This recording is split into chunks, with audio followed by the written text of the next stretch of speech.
Ils sont d'Indonésie, d'Angola, de la Suède, du Sénégal, de la Pologne et d'Éthiopie. La cérémonie des images en début de journal tout à l'heure.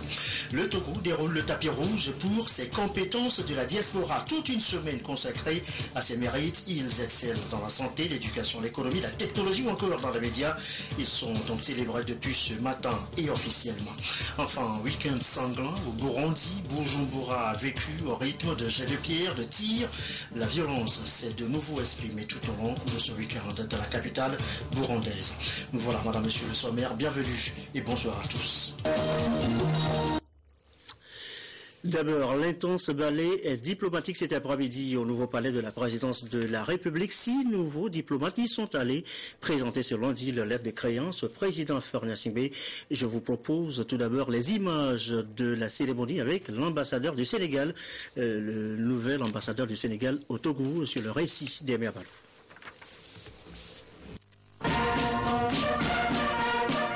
Bineta Sambeba incarne désormais la diplomatie sénégalaise au Togo.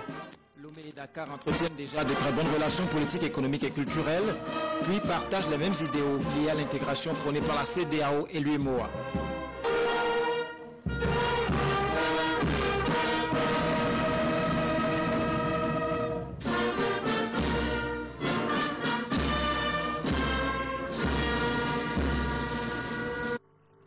Le flux des échanges cumulés entre les deux pays ces dernières années est estimé à plus de 34 milliards.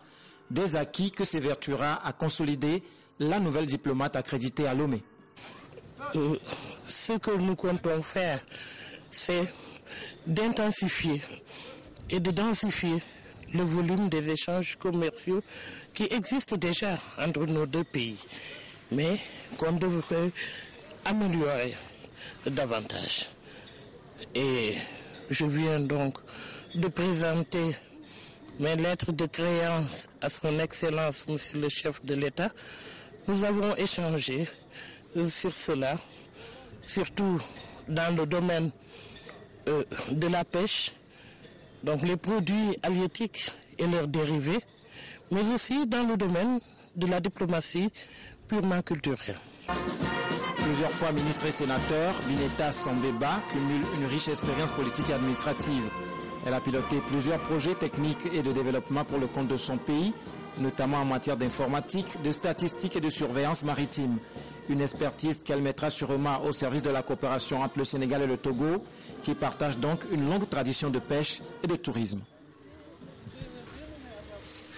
Et voilà donc pour l'ambassadeur du Sénégal au Togo, nouvellement accrédité donc au Togo. Nous reviendrons tout à l'heure dans le courant de cette édition sur les images des autres diplomates accrédités, l'Indonésie, l'Angola, la Suède, la Pologne et l'Éthiopie, et qui ont donc leur ambassadeur accrédité désormais au Togo.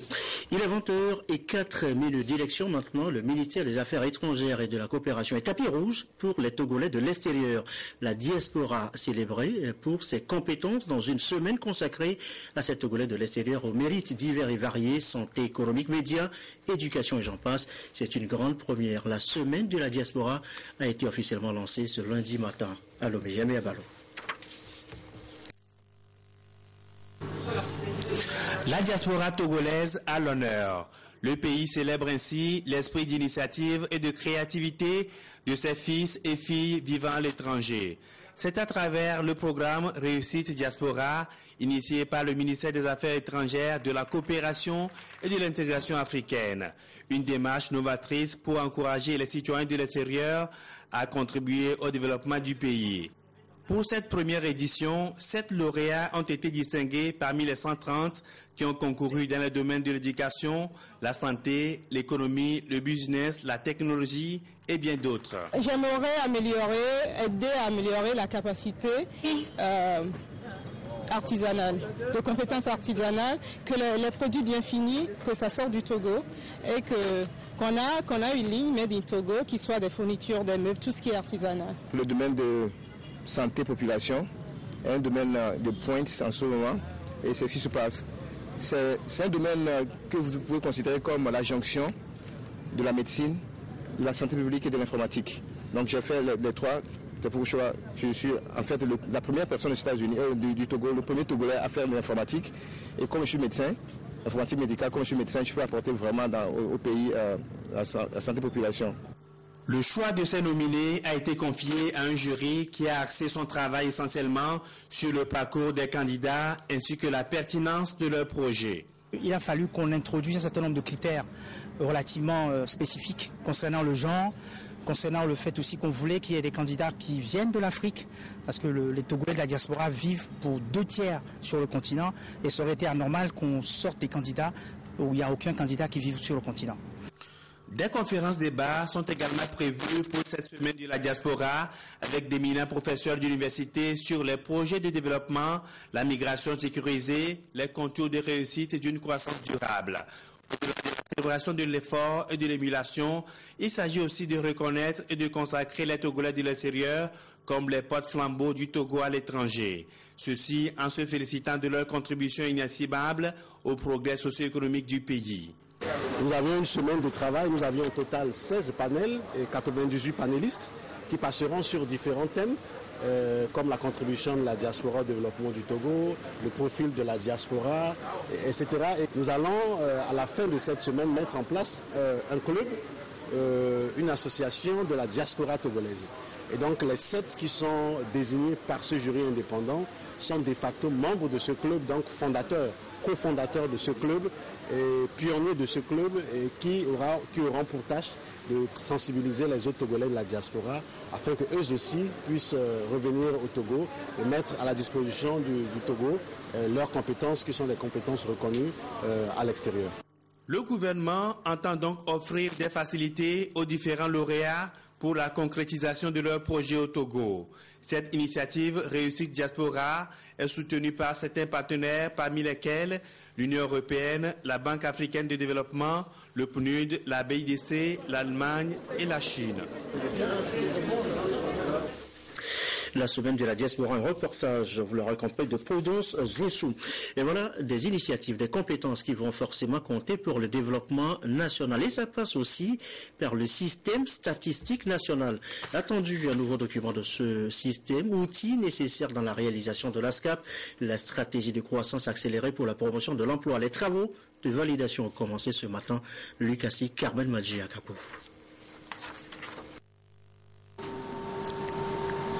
Depuis 2008, le gouvernement togolais a décidé de miser sur les statistiques pour accélérer la croissance du pays.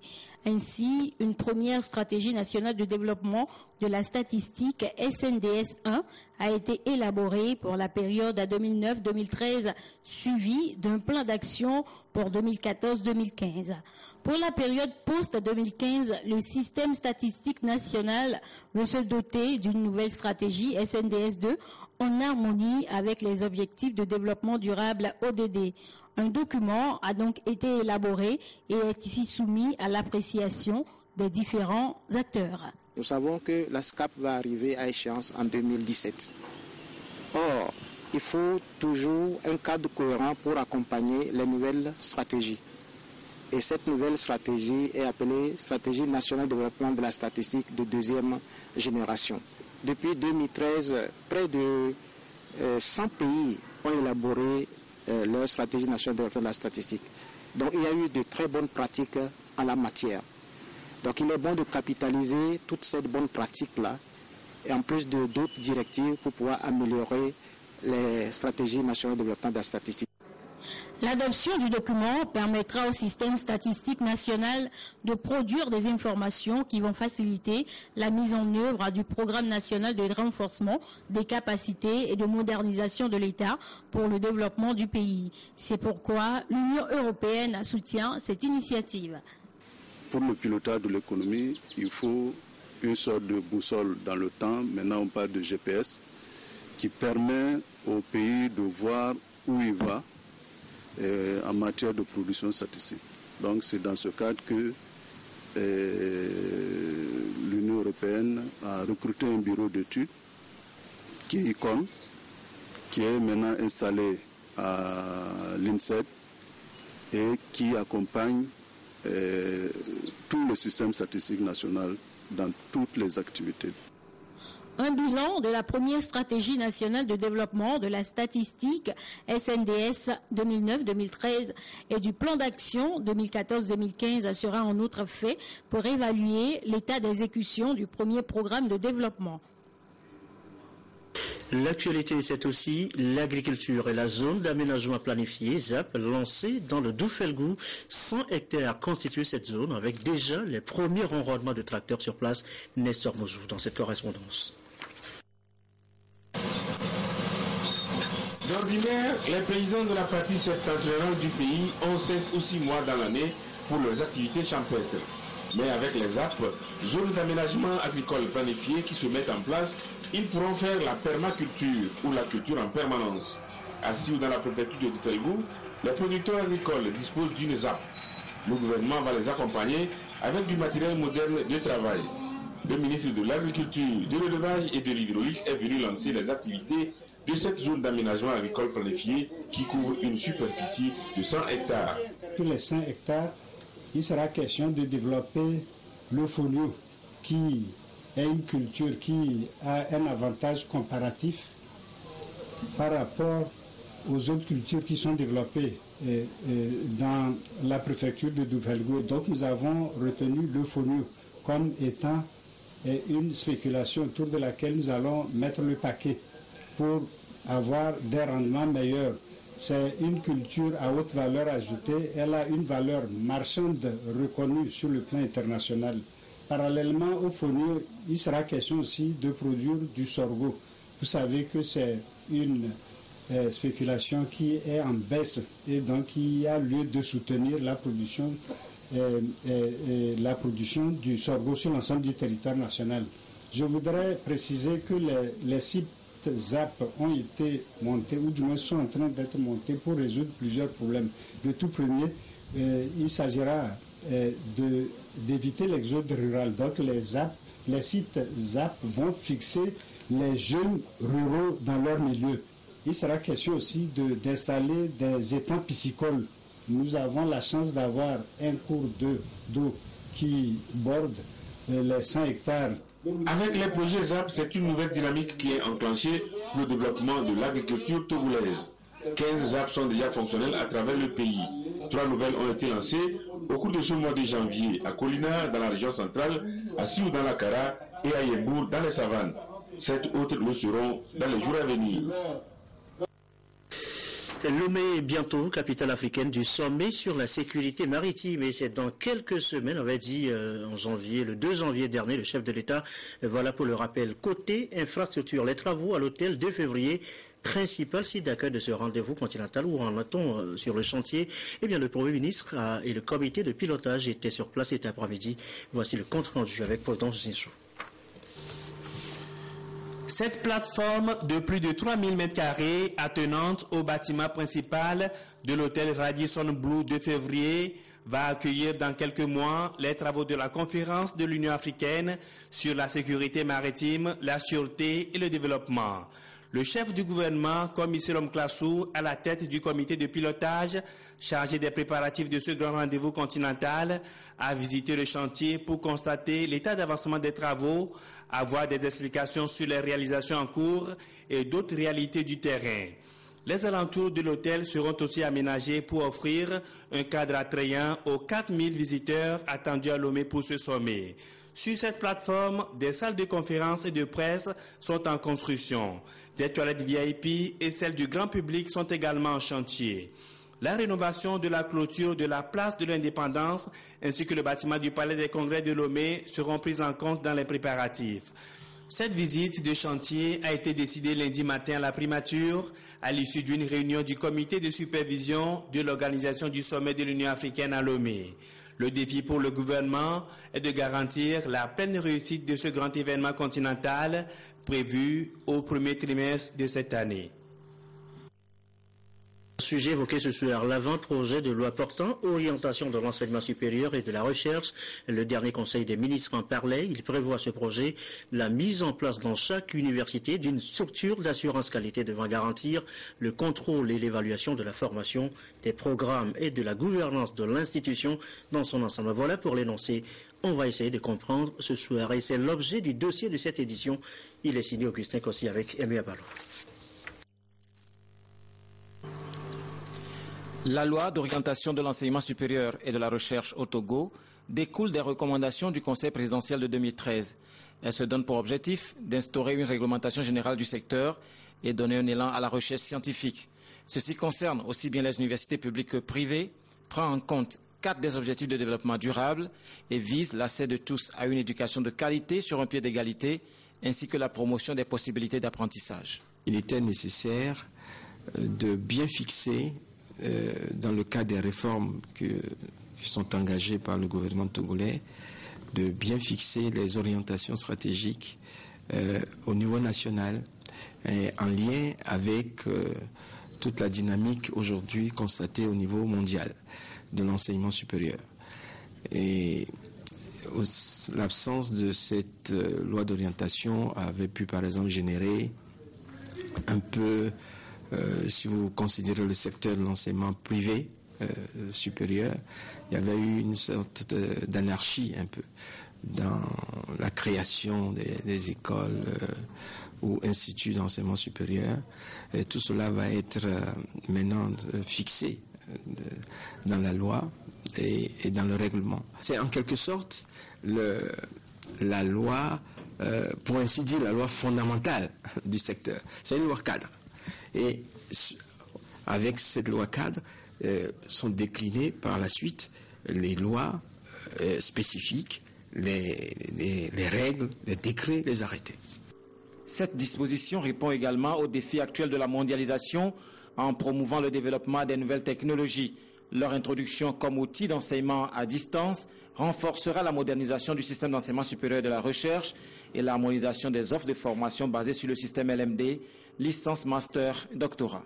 Nous allons poursuivre la modernisation de tout le système d'enseignement supérieur au Togo, que ce soit privé ou public. Ça passe justement par les tests réglementaires, les tests législatifs. Nous allons poursuivre ce travail. Nous allons poursuivre le travail d'amélioration des offres de formation, des conditions des offres de formation, notamment en faisant par exemple, pour vous donner un exemple, d'éthique, tout ce qui touche aux technologies de l'information et de la communication, un des leviers de la modernisation et de la performance du secteur de l'enseignement supérieur.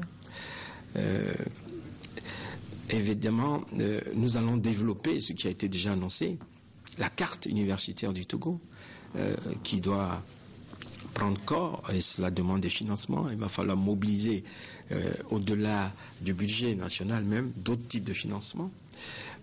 Accompagner toutes les structures de développement aujourd'hui qui sont engagées, notamment au niveau de l'agriculture, au niveau de l'économie numérique, de tous les secteurs. La politique de la recherche, les grandes lignes sont définies dans cet avant-projet de loi d'orientation. Il y a un vaste chantier qui va s'ouvrir, qui était déjà ouvert et qui va se poursuivre tout au long de l'année 2016. Cette loi permettra à terme aux établissements d'enseignement supérieur de mener des expertises scientifiques, économiques spécifiques pour une réelle autonomie financière, signer des contrats de coopération et de partenariat avec des entreprises publiques et privées, répondre aux appels d'offres, valoriser et commercialiser les produits de leur recherche et innovation. La concrétisation de tout ceci passera par le vote des députés pour en faire une loi à part entière. Une volonté pour l'État d'être en conformité avec les conventions internationales auxquelles le Togo est parti. Le Togo, depuis une dizaine d'années, s'inscrit, vous le savez, dans une dynamique de croissance régulière et sur les 5 dernières années, le taux de croissance économique est resté à un niveau supérieur à 5. Pour poursuivre donc l'effort, l'État togolais vient de lancer la souscription au bon du Trésor d'un montant de 30 milliards de francs CFA. Qu'est-ce que c'est qu'un bon de Trésor et quels sont ses avantages? C'est l'objet de ce dossier avec les éléments de réponse d'Augustin Kossi avec SR Laclé. Ces 5 dernières années, le taux de croissance économique du Togo était supérieur à 5%. Pour ne pas rompre avec cette dynamique, l'État se doit de mobiliser davantage de ressources. Les bons du Trésor font partie des actions menées pour maintenir le cap. Les bons du Trésor, c'est de l'argent que l'État mobilise auprès des populations pour financer un certain nombre d'activités. Donc, l'État s'engage en ce moment à rembourser l'acheteur de ces bons à une échéance donnée, mais l'une des caractéristiques essentielles, c'est que les intérêts sont payés d'avance. Okay? C'est que les intérêts sont payés d'avance avant même que l'État ne commence pas à utiliser l'argent mobilisé. Les intérêts des bons du Trésor sont donc payables d'avance et le fait de détenir un bon du Trésor fait de son propriétaire que sont les investisseurs et les épargnants des créanciers de l'État. Plusieurs facteurs justifient l'émission d'un bon du Trésor. Il est surtout question d'équilibrer les dettes intérieures et extérieures. Nous remarquons que dans nos pays, nous n'arrivons pas à mobiliser assez de ressources internes pour pouvoir faire face à nos besoins.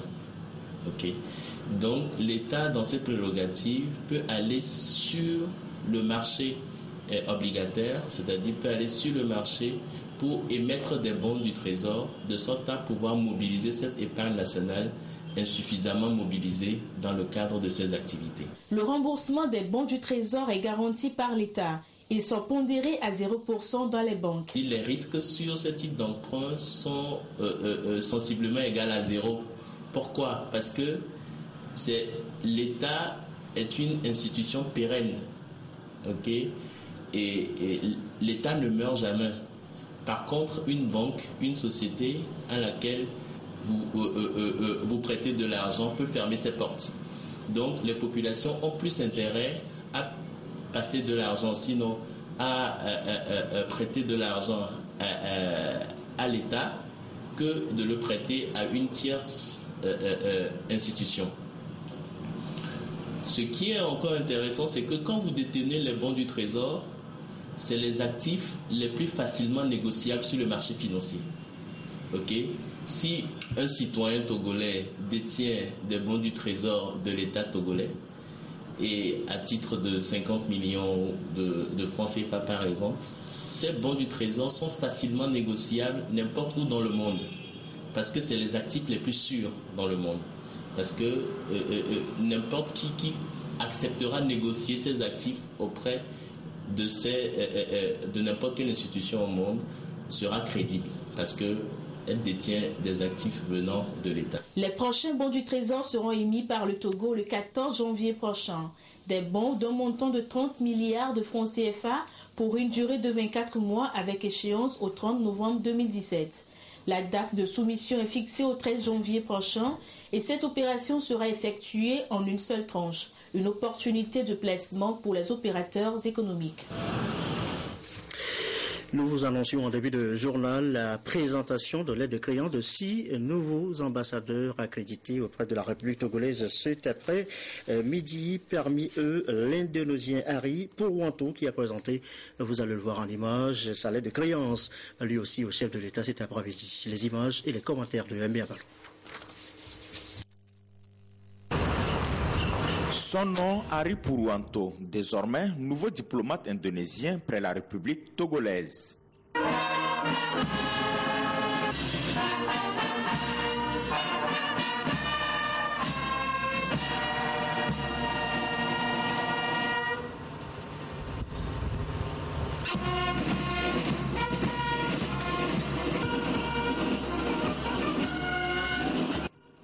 La coopération entre le Togo et l'Indonésie est vieille de plus d'une dizaine d'années. et celle-ci va davantage grandissante au fil des années.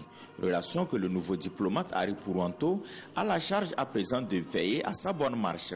En remettant ses lettres de créance au président de la République togolaise, le diplomate indonésien a affirmé s'engager au renforcement de la coopération économique entre les deux pays amis, mais aussi œuvrer à donner plus de chances aux étudiants togolais qui désirent poursuivre leurs études dans son pays. One of my many missions in becoming Indonesian ambassador to Togo. Mon devoir le plus absolu depuis que je suis nommé à la tête de l'ambassade de l'Indonésie au Togo, mon programme premier, c'est de œuvrer au-delà de la relation diplomatique, œuvrer pour les relations de contact personnel entre les businessmen indonésiens et togolais, une relation bilatérale bien sûr, et aussi le développement économique entre les deux opérateurs économiques indonésiens et togolais. Au-delà de ceci aussi, voir avec les étudiants qui, au-delà de leur cycle universitaire ici, qui veulent continuer, donc les aider à avoir aussi des bourses étrangères pour aller étudier encore en Indonésie.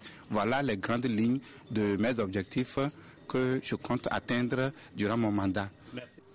Monsieur Henri Pourouanto, avant sa nomination au poste d'ambassadeur au Togo, était l'adjoint au chef de la coopération internationale à l'agence du terrorisme de son pays. Il est marié et père de 3 enfants. Et voilà donc pour l'Indonésie. Nous vous avions diffusé tout à l'heure les images du Sénégal. Nous reviendrons sur la cérémonie de présentation de l'aide de créance avec les ambassadeurs de la Suède, d'Angola, d'Éthiopie et de la Pologne. Autre titre de l'actualité, le Burundi avec encore un week-end sanglant marqué par des jets de pierre, des tirs. Bujumbura, la capitale, a de nouveau vécu des scènes de violence. Regardez. Au détour d'une ruelle, celle d'un homme abattu par les forces de l'ordre. Il se rendait au marché pour acheter du riz et il était accompagné par cet homme, lui blessé au pied. 2 victimes prises en charge par les habitants qui vivent dans la peur. Ce dimanche matin-là, la police vient de faire une nouvelle descente. Le quartier de Kinanira paie ainsi le prix de son opposition au 3e mandat du président Pierre Nkurunziza. À l'instar d'autres quartiers contestataires, ces habitants se sentent harcelés, notamment par des fouilles à domicile. Des tirs ont été entendus lors d'interventions des forces de l'ordre. Après une accalmie, les violences ont repris durant le week-end. Ce lundi, opération de ratissage ciblée sur la base d'un renseignement, ici, dans le quartier de Mutakura, au nord-ouest de la capitale. Ces militaires récoltent des munitions, une grenade. Les forces de l'ordre chassent les potentiels insurgés. Un jeune homme est arrêté. Difficile de connaître le sort qui lui sera réservé. Et dans ce quartier de Kanyosha, surplombant la capitale, 2 jeunes, eux, ont été tués la veille au soir. Pour leur famille, endeuillée, inconsolable, c'est les forces de l'ordre qui ont assassiné leurs enfants. Un peu d'humour avant de refermer cette édition de l'humour avec le Togolais Gogoligo, l'Ivoirien Abbas, le Burkinabé Souké, avec le trio sur scène. Impossible de garder son calme. Regardez.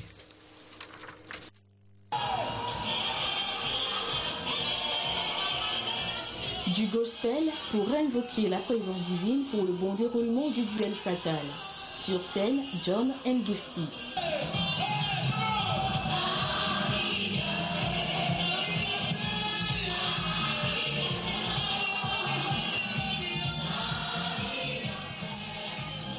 Le pari est réussi, le rire était encore au rendez-vous.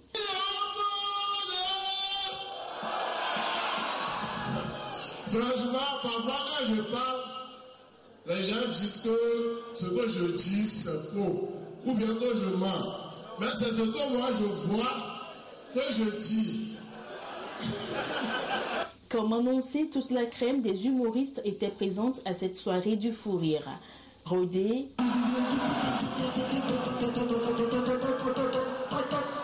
Alex, Follow. Tu as encore acheté des marchandises. Quand on partait, tu nous as encore perdu de l'argent.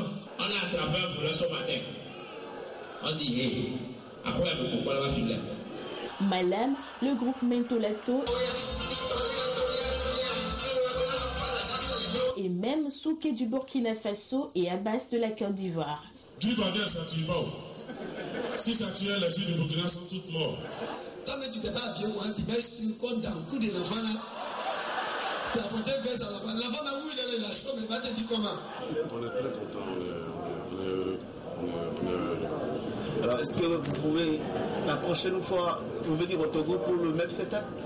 Même s'il ne veut pas, je vais venir.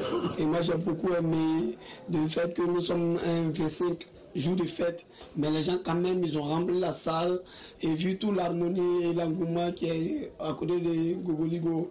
Civisme et citoyenneté sont les messages véhiculés au cours de cette grande messe du rire organisée par l'ambassadeur du rire au Togo, Gogoligo. C'était plus que nos attentes. Et je ne savais pas que le public serait au rendez-vous encore comme ça. Et je dis seulement merci pour la confiance et ça nous donne le courage de réfléchir encore à faire plus mieux que ça. Des milliers de spectateurs ont répondu au rendez-vous. Ça a été merveilleux, très merveilleux. Surtout les prestations des artistes invités, Souké et Abbas.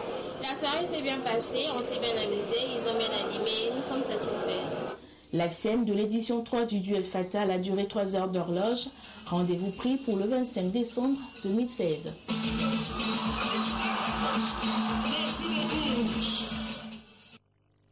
Et la présente édition, c'était le 25 décembre dernier avec la voix de Esther Laclé. Enfin, sachez pour vous, amoureux de ballon rond, le football, que c'est Lionel Messi qui a été encore désigné ce soir Ballon d'Or 2015 et de 5 pour l'Argentin. Fin de cette édition du soir. En rappel, sachez que le Togo a enregistré officiellement ce lundi l'arrivée de 6 nouveaux ambassadeurs. Ils représentent l'Indonésie, l'Angola, la Suède, le Sénégal, la Pologne et l'Éthiopie. Ils ont tous présenté, ces nouveaux diplomates, leur lettre de créance au chef de l'État, Faure Gnassingbé. Nous reviendrons sur les images dans nos prochaines éditions. Merci à vous qui nous suivez ce soir à Piakivoudé, dans la Causa, à Bruxelles et en Belgique, partout ailleurs dans la diaspora et sur la télévision togolaise. Et comme d'habitude, toujours fidèlement, belle soirée.